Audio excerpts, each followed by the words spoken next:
चलो चलो जल्दी से, जल्दी आ जाओ मैदान में, देर मत करो।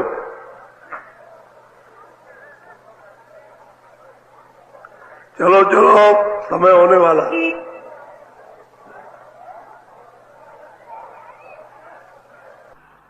जल्दी निकल आओ जल्दी। आज बहुत अच्छा सुनाऊंगा,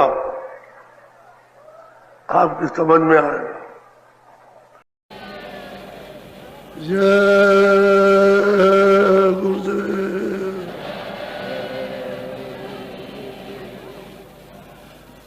जय गुरुदेव,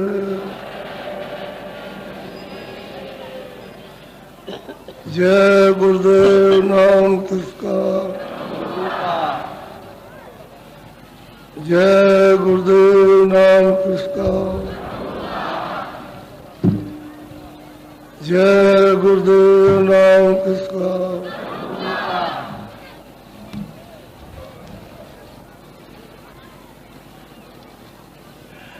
प्रेमियों,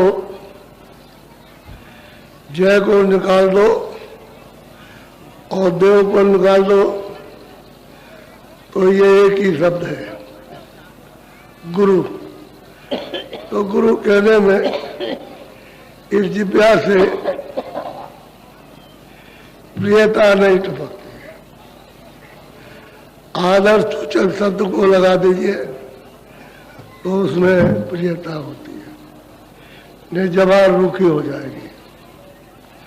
ऐसे गुरु, और गुरु ब्रह्मा गुरु विष्णु गुरुदेवा महेश्वरा, वो ब्रह्मा विष्णु शिव ब्रह्म पार ब्रह्म गुरु, क्योंकि वो सब जगह बैठे हुए हैं। लेकिन अब लोग जो नए हैं उनको ऐसा मालूम होता होगा कि ये कोई नई चीज, ये सनातन है, ये सनातन शब्द है और ये आदि से और अंत तक, और अंत से आज तक आपको ले जाएगा। इसलिए इसमें कोई भ्रम है नहीं है। तो आदर सूचक, ये कोई नाम रखा हुआ तो है नहीं कि चलो भाई आदमी की शक्ल आई नाम रख दिया, पेड़ की शक्ल है नाम रख दिया। वो तो आज शब्द ही गुरु है।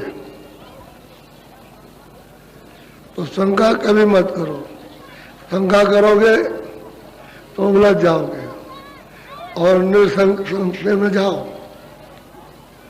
देखो कि हमको क्या सुनाया जा रहा है, उस पर थोड़ा सा जोर दो, चित्त का भी दो, मन का भी दो, बुद्धि का भी, और जोर दे करके समझने की भौतिक बुद्धि से थोड़ा सा काम करो, ताकि ये समझ में आए कि ये परे की चीज है।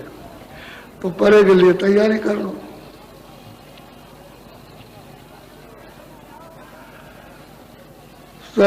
सतगुरु सतनाम तुमको लाओ प्रणाम।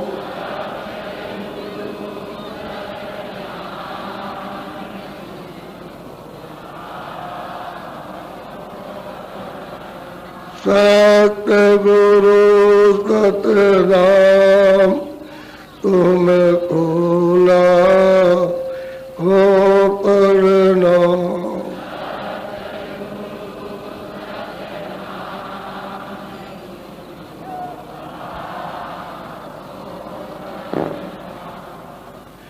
कोटिन सूरज चांद सितारे,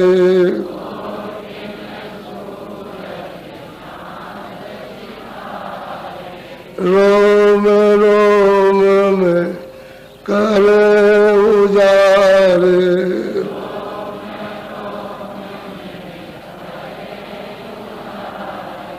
रोम रोम में करे उजारे।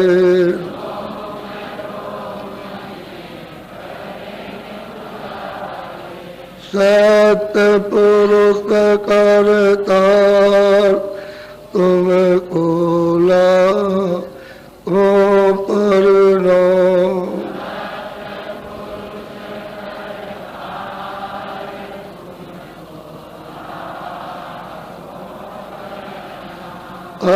वो सूरज चांद सितारे,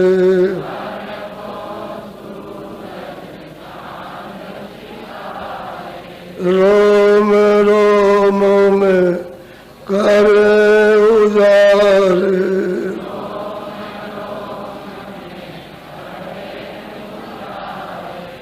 अलग पुरुष करता तुम्हें खोला को परना,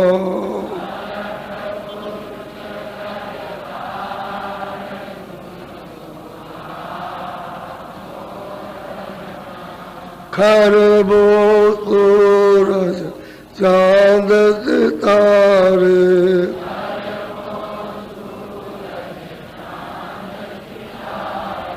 रोम रोम में करे उजारे,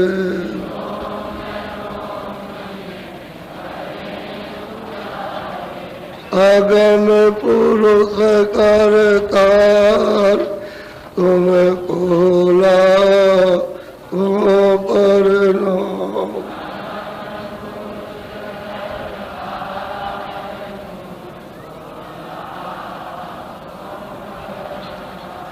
नील नील सखी भान उतारे,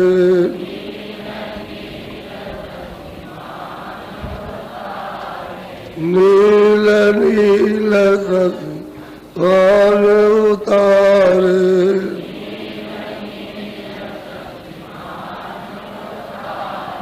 रोम रोम में करे उजारे,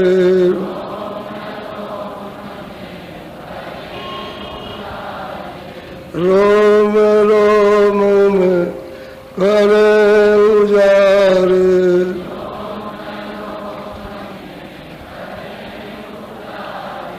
अनामी पुरुष करतार तुम्हें खोला को परना,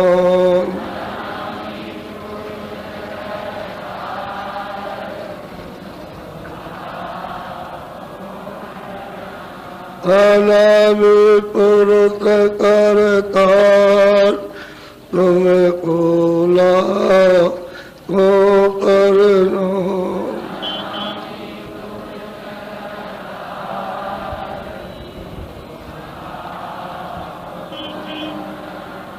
सतगुरु सतनाम तुम्हें खोला को परना,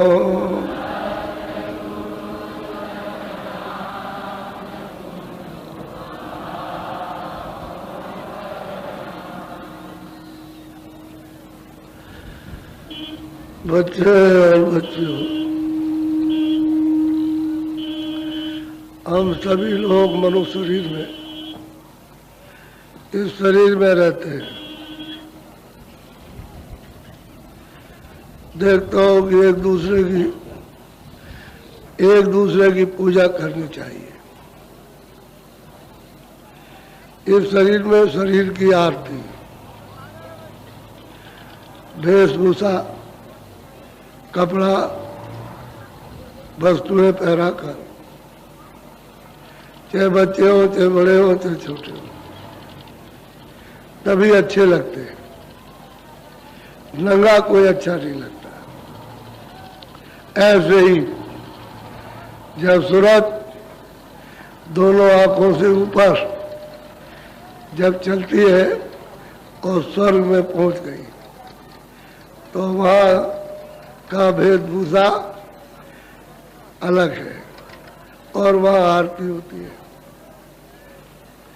वहाँ जो स्थानीय जो देवता है, क्योंकि 14 तबक 14 लोग हैं, उसमें अलग अलग अधिष्ठाता राज करते हैं। उनकी वहाँ की सूरतें लिंग शरीर में सब आरती करती रहती है। ये आवाजें जो है, जो आप सुन रहे हो, ये वहाँ सब खुल्लम खुल्ला बजती रहती है। बाजे खूब बजते रहते हैं, बहुत अच्छी तरह से बाजे बजते हैं। यहाँ तो अच्छे नहीं लगते, वहाँ बहुत ही अच्छे बाजे लगते हैं, बहुत मन को भाते हैं बाजे और आरती होती है। तो उस शरीर की आरती उस शरीर में, इस शरीर की आरती इस शरीर में। जब आरती करना भूल गए ना तो आप कोई तस्वीर मिट्टी की पत्थर की बना के रखते हो, फिर आरती करते हो। ये आरती करने के लिए नहीं कहा गया। चेतन आरती जिंदा, चाहे बच्चे की करो, चाहे माँ की करो, चाहे बाप की करो, और चाहे मतलब ये कि गुरु की करो।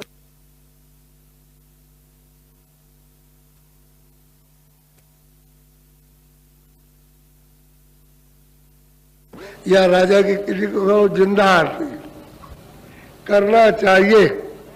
और यही बताया था। तो महापुरुष तो चले गए, जो भी लोग आए अवतारी शक्ति आई हर मजहब में, वो तो चली गई। तब उनकी तो आरती आप कर नहीं सकते हो, तो आपने पत्थर की बना ली उनकी प्रतिमा और फिर उसकी आरती करते हो। तो और क्या करते हो? यही घंटा घड़ियाल जहाँ जो मजीरा और ये वो और यही मजाक करता देते हो। लोग ये कहते हैं कि भाई ईसा मसीह के वहाँ आरती नहीं होती है। चलो वहाँ केरल में चौराहे पर गिरजाघर बने।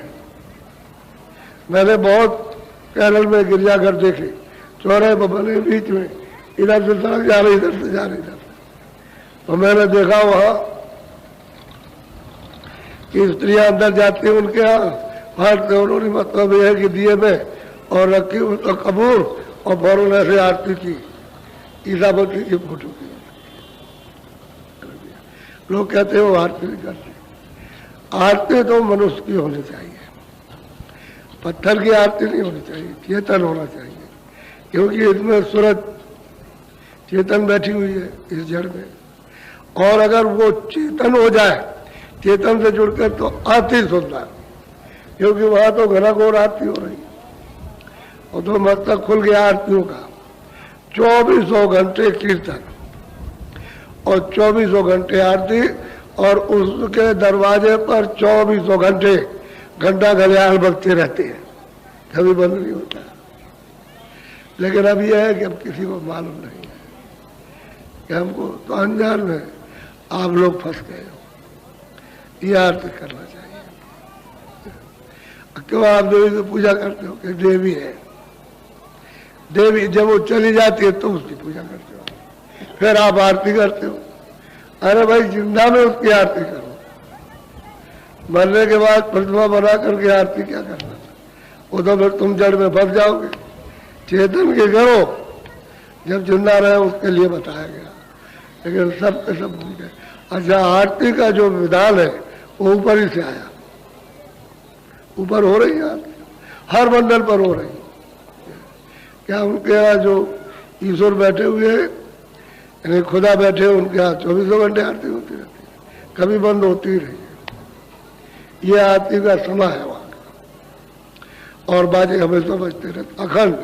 वैसे तुम्हारे शरीर तक बाजे आ रहे बजते हुए, लेकिन पर्दे पड़ने की वजह से जब आप बैठ करके सुनने की कोशिश करते हो तो कभी कभी दूर मालूम होते हैं कि कोई बाजा बज रहा है, कुछ बाजे बज रहे, कुछ आवाजें हो रही। अगर पर्दा हट जाए तो बिल्कुल नजदीक में पाती है। वो तो सूरत उन्हीं बाजों को पकड़ के तो आई है, और वह दरी पर बैठ गई और बाजे छूट गए, इतने ही। और बजाय उसकी तरफ आंख और कान बजा उसको ऐसे हो गया नीचे की तरफ, तो बाजा उधर छूट गया, बीच में और बंद हो गया। इतनी बात है। लेकिन मनुष्य इस खोपड़े में ये इतना हिस्सा अलग है, इस आकाश से बिल्कुल इतना हिस्सा अलग उधर है, इसमें सब बज रहे बात। और ये अब सुनने लगे ना, ये साधन भजन करते हैं, सुनने लगे, अब इनको सुनाई देने लगा, बताने लगे कि बाजे खूब बज रहे। और ऐसे ऐसे बाजे बताते हैं जो जब तक सुने ना तब तक वो बाजा बता ही नहीं सकता, जब अपने कान से सुनेगा तब बताएगा। सब बाजों का थोड़ी नाम लिया जाता, या ये तो बताया जाता, वो तो मतलब ये मुख नहीं, और जो बाजे बजते हैं वो तो महापुरुषों को मालूम। तो जब वो साधक सुनेगा तो वो बताता है कौन सा बाजा तो बता है, और वही बता सकेगा सुनेगा, और कोई नहीं बता सकता। तो बाजे बज रहे और जो बाजे बज रहे आनंद मंगल हो रहा, बहुत हर्षित हृदय, मन भी हर्षित हो जाता है। सूरत तो बहुत खुश होती है, क्योंकि सूरत को तो अपनी वास्तविक खुराक भोजन मिला, उसी बाजे से उतर के आई थी और वो इसको चढ़ने के लिए मिल गया तो उसमें तो ताकत आने लगी। और मन जो भटक रहा था वो मतलब हर्षित हुआ, खुश हो गया। तो इधर से तो जूते पड़ रहे थे, यानी मारे पड़ रही थी, और पिस रहा था और रो रहा था, चिल्लाता था, चीखता, उसको भी प्रसन्नता आ गई घाट पर बैठ करके। तो आप जरा सा सुनिए बड़े ध्यान से। एक थाली में आप ये वो तमाम दिया पिया और कपूर दबूर और बत्ती और ये दिया तलाई सब सजा के रखते हो, ले जाते हो, और फिर वो देवता के सामने में जलाते हो। देख क्या हो गया, मिट्टी की आरती। अरे थाली भी मिट्टी है, दिया भी मिट्टी है, रुई भी मिट्टी है, अग्नि भी मिट्टी है, वो सब मिट्टी है। तो मिट्टी की आरती करते हो, चेतन की आरती नहीं। इसलिए तो मैं मुसलमानों से कहता हूँ कि भाई तुम जितनी भी इबादत करते हो तो जिस्मानी करते हो इंद्रियों की, इनकी इबादत करते हो ख्वाहिशों की, यानी अपनी अपनी इच्छाओं की उपासना हो रही है, इबादत और पूजा नहीं हो रही। तुम रूहानी इबादत करो, यानी जीवात्माओं का सच्चा भजन करो, तब तो कुछ मिल जाएगा। तो वह भी कहते हैं, और मेरे बात करते उनको मिलता तो कुछ नहीं है, खाली सिर पीटते रहते, कभी उठो बैठो। मोहम्मद साहब को बहुत तंग किया, बहुत परेशान किया, इतना परेशान, गोस्वामी जी महाराज को बहुत परेशान किया, काशी के लोगों ने इतना परेशान किया कि आपको क्या बताया जाए, इतना परेशान, इतना तंग किया। तब उन्होंने रामायण बनाई तो उनकी रामायण बन गए। उनसे पूछा कि भाई इसमें रामायण में आपने क्या लिखा? वो 49 बरस तक रामायण लिखने के बाद वही रहे, और कथा वार्ता सब देश में होने लगी, रामायण की कथा सुनाने लगे कथा वाचक, और उनसे कोई पूछ नहीं किया इसमें क्या लिखा, तो फंस गए। अरे जिसने लिखा उससे आप पूछते हो तो मौजूद था, 49 बरस तक रहा, चला नहीं गया। रामायण लिखने के बाद 49 बरस तक रहे। उन्होंने अपनी कलम से लिखा है कि एक भी आदमी, कोई कथावाचक मुझसे ये पूछने नहीं आया कि इसमें ये क्या लिखा, और आप तो अपने मतलब की बात उसमें लगा रहे हो, कुछ मिल नहीं रहा।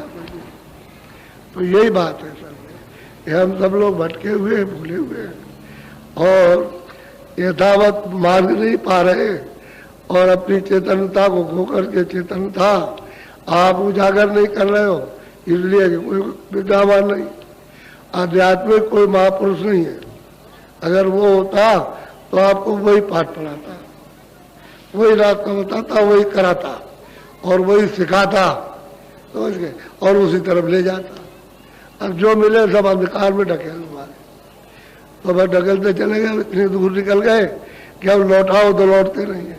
कहते हमने तो 50 बरस तक पूजा की और आप कहते हो कुछ नहीं, कुछ भी नहीं है। अरे कूड़ा कचरा धोते हो, क्षमा कर लो। मथुरा से लेकर के सड़क गोवर्धन जा रही है, उस पर आप बराबर मिट्टी डालते रहो, कुछ भी डालो, लेकिन कहो कि भाई हमको मजदूरी, तो कौन दे देगा आपको मजदूरी? कौन देगा? जब कोई कहेगा आप मिट्टी डालिए तो मजदूरी देगा, और बगैर कहे मिट्टी डालोगे कोई मजदूरी नहीं देगा। पूरी सड़क बना दीजिए, सोने की बना दो आप, तो हमको भोजन दे दो, कोई नहीं देगा। ये बेकार कर रहे हैं हम लोग, इसलिए हमको कुछ नहीं मिल रहा। अरे उसने कहा कि भाई मतलब है कि ये करना, उसने कहा नहीं, आप अपने मनमुख अज्ञान में कर रहे हो, जो तुम्हारी इच्छा होती है।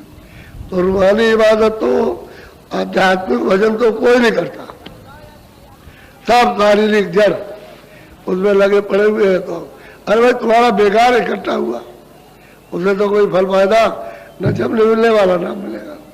अब आप बड़े ध्यान से सुनो, बोलो।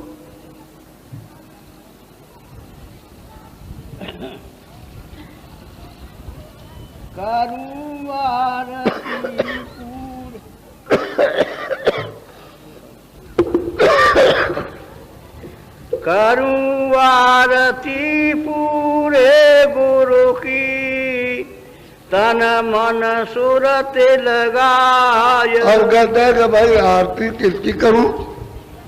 पूरे गुरु। कहते हैं तन को मन को सूरत को लगाकर। और कहाँ लगाकर आरती की जाएगा?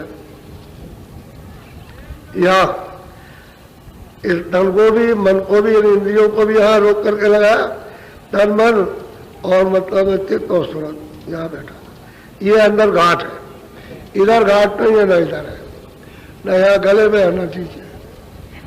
कहते हैं यहाँ पर आरती का साथ सामान तैयार होगा यहाँ आरती का। और हमने तन को मन को तो लगाया नहीं, घाट पर बैठा नहीं, तो बोलो आरती किसकी करेंगे आप? तेल बत्ती की आरती होती नहीं क्यों? ये तो खेल है, वो तो अपने आप जो जल रही बगैर घी के, बगैर बत्ती के अपने आप जल रही है। उसमें तेल बत्ती डालने की भी जरूरत ही नहीं, सदा जल रही और सदा उसका उजाला हो रहा है। और आप ऐसे जला लिया और कह दिया कि हमने आरती कर ली। यह आरती तनमन को घाट पर रोक और सूरज उसके आरती करने का साथ सामान अलग है। तो आप वो ध्यान पे नहीं, आप बोलो। हाँ। थाल बना सत शब्द का अलख ज्योति बोरा। सही बात तो यह है कि शब्द है, नाम है, ऊपर से बाजा बज रहा, तो आपने तो उसकी थाली बनाई नहीं कि आप उसमें प्रवेश हो जाते तो मतलब ये काम बन जाता आपने। तो किसका थाल होना चाहिए? सत्य शब्द का। तो सूरत भी सत्य है जो इसमें बदली हो, सत्य शब्द तो सत्य है ही। तो तनमन को रोक करके घाट पर और सूरत के सामने देखते और तो फिर वो सुनाई देता और दिखाई देता, तो फिर आपके लिए तैयारी हो जाती। अब वो बत्ती की और तेल बत्ती की क्या जरूरत है? उस सत्य शब्द को जगा लो। जो सत्य शब्द है, जो चेतन शब्द है, उसको जगाने की जरूरत। और जैसे ही आपने सूरत को उसके साथ में जोड़ा, बस उसके लिए थाल बना, तब आरती सूरत से होती है। दृष्टि से आरती होगी। क्यों? आरती वही करेगा जो देखेगा, और जो देखेगा नहीं वो आरती नहीं कर सकता। तो जिसकी आरती करेगा उसको देखेगा। तो सत्य शब्द तो हमारे पास है नहीं, हम जानते नहीं सत्य शब्द। अब ये अपना इकट्ठा करते रहो। मिट्टी की थाली, कोई और बर्तन की, कोई धातु की, उसी में तेल जलाओ, घी जलाओ। बहुत जगह तो लोग जो है तेल ही जलाते हैं, घी नहीं मिलता। वहाँ जानवर नहीं होते तो घी नहीं रहता, तो कोई तेल ही मिल जाता, तेल ही की आरती बना लेते। कोई कहता है घी अच्छा होता तो घी की मिल क्या बना ली। संतुष्टि के लिए शंका अपनी है, दोस्त में असली चीज है उसे तुम नहीं पाते। बोलो। हंस सभी आरती करे, सन्मुख दर्शन पाए। अब देखिए कितनी बड़ी बात आपके सामने जाए कि वहां सब हंस रूप, सब सुनते हुए सोए थे और सबकी सब यानी आरती करती है। कैसे? सन्मुख दर्शन करती है, दर्शन लेकर दर्शन कर करके आरती करती है। तो आरती तो मतलब ये कि शब्द सूरत दृष्टि से होती है आरती। तो सूरत शब्द रूप हो गई। अब वो सत्य शब्द से आरती होगी। खेल कुछ समझ में नहीं आता, अब अंदर जब चलो तो समझ में सब आ जाता है कि सही आरती क्या है। तो ये आरती तो इसकी करना चाहिए था, ये जिस्म की शरीर की आरती। जब आप लिंग शरीर में जाओ तो फिर अपने लिंग शरीर से वहाँ जो लिंग शरीर में रहते हैं उनकी आरती करवाओ। क्योंकि ब्रह्मा विष्णु महादेव, क्योंकि वो आके राजा है, मतलब एक कार गुजार। तो मतलब ये है कि आप वो सुनते हैं वहाँ लिंग शरीर में जाकर उनकी आरती करते हैं। ऐसे ही ऊपर जाओ तो सूक्ष्म शरीर में, तो फिर आप सबके सब मिलकर के उनकी भगवान की, जो भगवान है तीन लोग के वाले, उनकी आरती करना उस शरीर में। और फिर जब कारण शरीर में जाओ तो वहाँ सब सुनते फिर उनकी आरती करना, सबकी सन्मुख दर्शन, सामने दर्शन होगा, आरती करें उस शरीर से। तो जो कारण शरीर है, सब देश पास रूप रस गंध, ये पर्दा है, उसमें बैठ करके उसकी आरती होती। क्यों? वो भी पर्दा पहने हुए, वो भी उसी पर्दे में। शब्द स्पर्श रूप रस गंध ये उसमें है। जब उन्होंने अपनी दाल पे उतार लिया तब फिर उसको ये जानकारी हुई कि शब्द भी है, रूप भी है, रस भी है, गंदगी है, स्पर्श भी है। उसके पहले जब शब्द रूप थी तो उसे कोई बोध नहीं था, वो तो शब्द ही रूप थी, वो तो दूसरों को खुराक खुद ही दे रही थी, तब शब्द रूप थी। तो हर जगह पर अच्छा जब सूरत निकल जाएगी चारों शरीरों से तो शब्द रूप हो जाएगी, तो सत शब्द उसका थाल बना। तब फिर उस शब्द के वो से फिर वो आरती करते हैं, और उसमें सब रस है, उस शब्द में सब रस है, वो तो अमृत से भरा हुआ खजाना है। अब वो देखने के योग है। अब वो जो देखते हैं और पीते हैं, स्नान करते हैं, और क्या वर्णन किया जाए। महात्माओं ने तो खाली इशारा कर दिया। ये सब तुम्हारी चाल पर निर्भर रखा कि तुम चलोगे और वहां सब अपनी आंख में देखोगे, ये रखा। और वैसे बाकी उनके सभी सारे बोलो। शब्द स्वरूपी गुरु दया करे, दीना अगम लखारे। वहाँ शब्द स्वरूपी विराजमान है और वो वहाँ दया करते हैं शब्द शब्द के साथ। कहते हैं कि अगम कहा मतलब ये वेद वहाँ दे देते हैं कि चलो वो शब्द आ रहा है, तुम अगम के शब्द में प्रवेश कर जाओ, क्योंकि ये शब्द अगम का नहीं है, ये सत्य शब्द है, जिसकी मतलब है कि आप थाली बना करके उसकी आरती करोगे तब वो भेद मिलता है उसका। जब सूरज शब्द में लय हो जाएगी, उसका रूप बन जाएगी, तब आरती का इजहार वो सब तब दिखाई देता है उसका।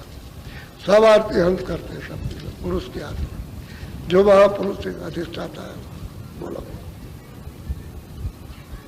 बहुत शोभा है उसकी, इतना बड़ा उसका महल का हो कितना सुंदर, या किसी महल में सारे संसार में सजाते रहिए आप, कुछ नहीं ऐसा महल सजा हुआ है कि वो देखने की योग है। लेकिन वो है कितने इसका सब सुरते हैं, सब रूहों का खेल है, सब चेतन जीवात्मा है, उन्हीं का सिर है। ऐसी सजावट है, ऐसा महल सुरतों का बना हुआ, महल सुरतों के बने हुए हैं। और इतने बड़े बड़े महल लंबे चौड़े बने हुए कि तुम्हारा संसार अगर वहां चला जाए तो ये बालू का कण भी नहीं है, कण, ये कण भी नहीं है सारा संसार, ये बालू का।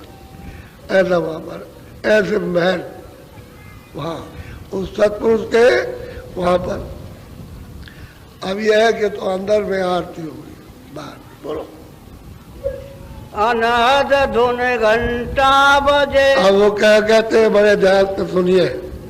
ऊपर से वेदवाणी वाले पहले क्या सुनाई देगा? घंटा। जब आप बैठोगे भजन पर तो आपको घंटे का सबसे छोटा रूप झींगर का, झींगुर झींगुर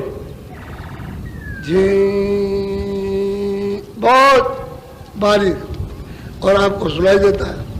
तो आप उसका भेद तो जानते नहीं हो कि भाई उसी का एक छोटा रूप है।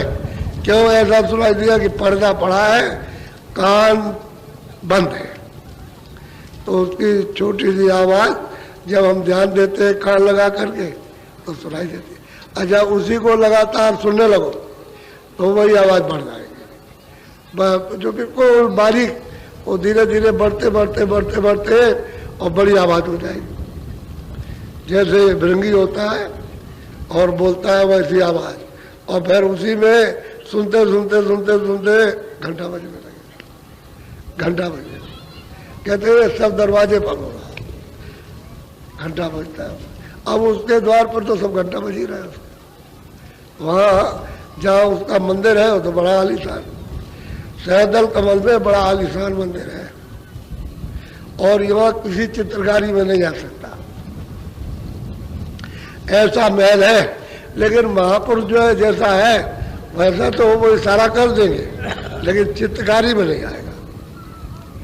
अब आप उसका ईंट पत्थरों की चित्रकारी में लाना चाहते हो नहीं, तो बहुत बड़ा वो तो श्याम सुंदर उसका नाम ही है, बहुत ही अद्भुत सुंदर रूप है उनका, लेकिन है उनका सूक्ष्म शरीर, उसमें वो विराजमान उसमें बैठे हुए, लेकिन सुंदरता बड़े बड़े लोग यहाँ धोखा खा गए और कहते हैं कि यही अपार है बेइंतहा है, लेकिन ये अपार और बेइंतहा नहीं है, ये तो पहला मुकाम है। 2 घंटा बज रहे जोर शोर के साथ और तुम्हारे दरवाजे पर हो रहा है आनंद मंगल में, लेकिन अब द्वार तुम्हारा खुले तब तो, अब दरवाजा ही तुमने छोड़ दिया हो तो सुनाई कहाँ से देगा। अब कोई वेदी मिल जाए तुमको बैठाए और तुम कम से कम 2-4 महीने कुछ करो तो सुनाई देने लगे, अब तुम कुछ करते ही नहीं तो क्या किए, और जो करने लगे उनको सुनाई देने लगे। बोलो, अब इन सब चीजों से यह पता चलता है कि पिछले महात्मा भी आते रहे और उन मुरीदों को, उन प्रेमियों को, सेवकों को प्राप्त भी कराते रहे। बोलो, ओंकार मंडल बधा मेघनाथ गर्जन। अब कहते हैं कि भाई ओंकार ओम, ऊपर में त्रिकुटी मंडल है, कहते हैं कि उधर से गर्जन हो रही है, बहुत घोरशोर होता है, इतनी गर्जन होती है कि सारे संसार के आप अणु परमाणु बम बना दो, इसके